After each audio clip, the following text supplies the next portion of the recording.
भारत और रूस की यारी दुनिया में नंबर 1 ऐसे ही नहीं कही जाती, क्योंकि रूस और भारत कंधे से कंधा मिलाकर आगे बढ़ते हैं। और इसी कड़ी में एक बार फिर भारत ने रूस को बड़ा तोहफा दे दिया है। जी हां, आप सही सुन रहे हैं। प्रधानमंत्री नरेंद्र मोदी ने रूस के राष्ट्रपति व्लादिमीर पुतिन के साथ ज्वाइंट प्रेस कॉन्फ्रेंस में एक ऐसा बड़ा ऐलान किया जिसका सीधा फायदा रूस के आम नागरिकों को मिलने वाला है। और ये कदम सिर्फ एक वीजा घोषणा नहीं, बल्कि आने वाले वर्षों में भारत रूस साझेदारी को नई ऊंचाई पर ले जाने वाली कूटनीतिक पहल है। दरअसल ज्वाइंट प्रेस कॉन्फ्रेंस में मोदी ने मंच से कहा कि हम शीघ्र ही रूसी नागरिकों के लिए मुफ्त 30 दिन का टूरिस्ट वीजा और 30 दिन का ग्रुप टूरिस्ट वीजा शुरू करने जा रहे हैं। यह ऐलान सिर्फ एक स्वागत जेस्चर नहीं है, यह एक रणनीतिक कदम है। यह दिखाता है कि भारत रूस को सिर्फ एक मित्र नहीं, बल्कि भरोसेमंद और लंबे समय के रणनीतिक साझेदार के रूप में देखता है। अब पीएम मोदी ने क्या कुछ कहा, अपने कानों से सुनिए।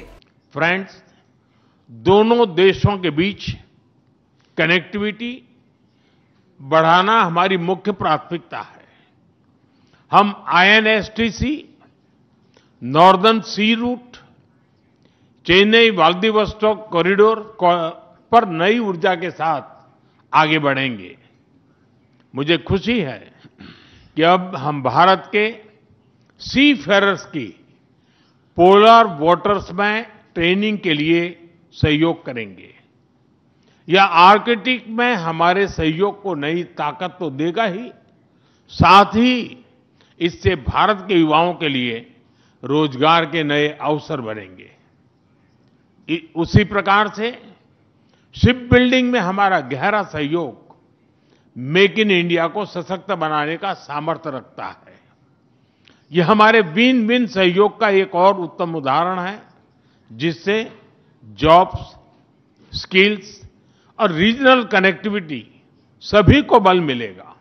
अब जब दुनिया के कई बड़े पश्चिमी देश रूस के खिलाफ कड़े वीजा नियम लागू कर रहे हैं, तब भारत ने इसके उलट रास्ता चुना। रूसी नागरिकों के लिए दरवाजे और अधिक खोल दिए गए हैं। अब रूस इस एहसान को क्यों नहीं भूलेगा, क्योंकि भारत ने ऐसे समय में यह कदम उठाया जब रूस पश्चिमी दुनिया से लगातार टकराव की स्थिति में है। यूरोपीय देश रूसी नागरिकों के वीजा को सीमित कर रहे हैं। अमेरिका रूस के राजनयिक प्रभाव को कम करने में लगा है। वैश्विक स्तर पर रूस को अलग थलग करने की कोशिश जारी है। ऐसे माहौल में भारत का यह कदम न सिर्फ रूस को राहत देता है, बल्कि एक संदेश भी देता है कि भारत तुम्हारे साथ खड़ा है और हमेशा खड़ा रहेगा। रूस इसे सिर्फ एक सुविधा नहीं, बल्कि दोस्ती का प्रमाण मानेगा। और यही वजह है कि ये कदम लंबे समय तक रूस के दिल में जगह बनाए रखेगा। मोदी ने साफ कहा कि भारत ने हाल ही में रूस में 2 नए वाणिज्य दूतावास खोले हैं। इसका मतलब क्या है? दोनों देशों के नागरिकों के बीच संपर्क आसान होगा। बिजनेस, स्टडीज, स्किल ट्रेनिंग और टूरिज्म के नए रास्ते खुल जाएंगे। भारतीय छात्रों के लिए रूस में अवसर बढ़ेंगे और रूसी टूरिस्ट भारत में संख्या बढ़ाएंगे। सांस्कृतिक बॉन्डिंग मजबूत होगी। और याद रखिए,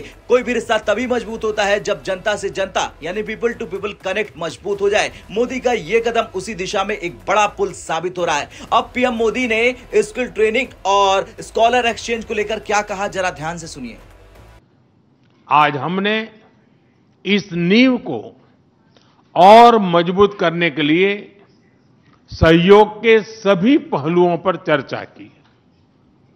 आर्थिक सहयोग को नई ऊंचाइयों पर ले जाना हमारी साझी प्राथमिकता है।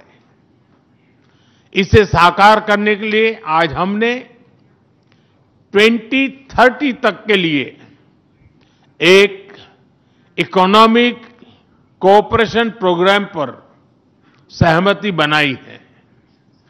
यह बात साफ है कि यह फैसला पश्चिमी देशों को खुश नहीं करेगा, क्योंकि वे चाहते हैं कि रूस ज्यादा से ज्यादा अलग थलग पड़े। लेकिन भारत का निर्णय साफ है, दोस्ती और राष्ट्रीय हित सबसे ऊपर। भारत ने दिखा दिया कि डिप्लोमेसी केवल बयानबाजी से नहीं, फैसलों से बनती है। खैर, कुल मिलाकर प्रधानमंत्री नरेंद्र मोदी का यह कदम भारत रूस संबंधों को नई ऊंचाई देगा। रूसी नागरिकों के लिए 30 दिन का मुफ्त वीजा सिर्फ एक घोषणा नहीं, एक संदेश है कि भारत दोस्ती निभाने में सबसे आगे रहता है और रूस इसे कभी नहीं भूलेगा। और आने वाला समय यह साबित करेगा कि यह फैसला भारत रूस रिश्तों के इतिहास में एक मील का पत्थर बनकर दर्ज होगा।